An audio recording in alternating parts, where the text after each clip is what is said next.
Chers amis bien-aimés, je vous salue dans le précieux nom de notre Sauveur et Seigneur Jésus-Christ. Lui qui a été immolé en vue de procéder au rachat de toutes les brebis perdues. À lui seul soit la gloire, l'honneur, la louange, l'exaltation à tout jamais.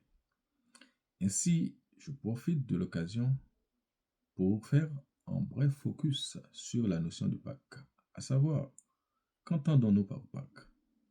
Eh bien, que je sache, la Pâque désigne le triomphe total du royaume éternel de Dieu sur le royaume temporel du diable.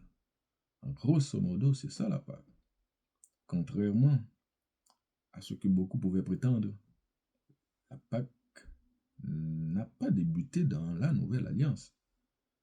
Elle a bien entendu été instituée depuis l'Ancien Testament, lorsque le peuple d'Israël a été réduit en captivité dans le pays d'Égypte.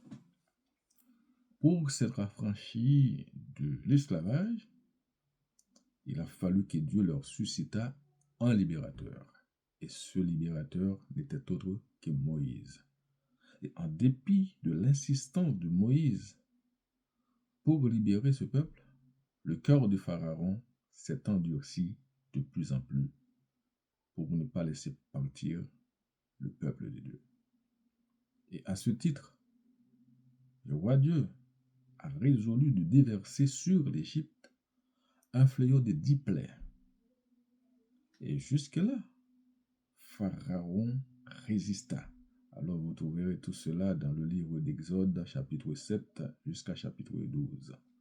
Et toute l'histoire se trouve ici. Oui, malgré ces fléaux, Pharaon résista toujours. Et c'est ainsi qu'à la dernière plaie, ayant constaté le décès de tous les premiers-nés de chaque membre de la famille, Pharaon a fini par capituler. Il a cédé et laissé partir les enfants d'Israël. A remarquer que ce fléau n'a pas su faire de victimes dans le camp des Juifs. Pour cause, Dieu fit dire au peuple d'Israël, par le truchement de Moïse, d'immoler un agneau sans défaut et d'appliquer le sang sur le linteau de chaque porte. Et lorsque l'ange de la mort vient, il verra le sang, il passera par-dessus. Et c'est là la Pâque juive, qu'on traduit par Pessa en hébreu, et dont l'équivalent anglais est Passover, passer par-dessus, passer outre. Et tout compte fait pour manifester leur joie, leur réjouissance, leur gratitude, eh bien, ces enfants de Dieu ont eu à commémorer la Pâque, leur victoire, car leur exode était dû à l'agneau pascal.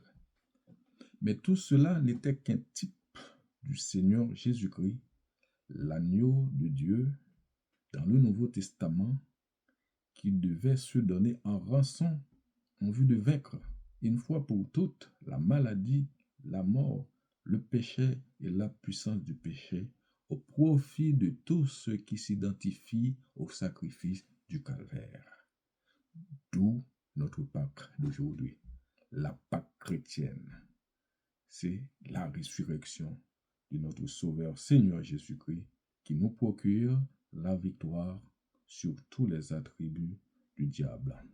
Eh bien, voilà pourquoi, chers amis bien-aimés, nous commémorons la résurrection de notre héros avec un grand H, de Seigneur Jésus-Christ.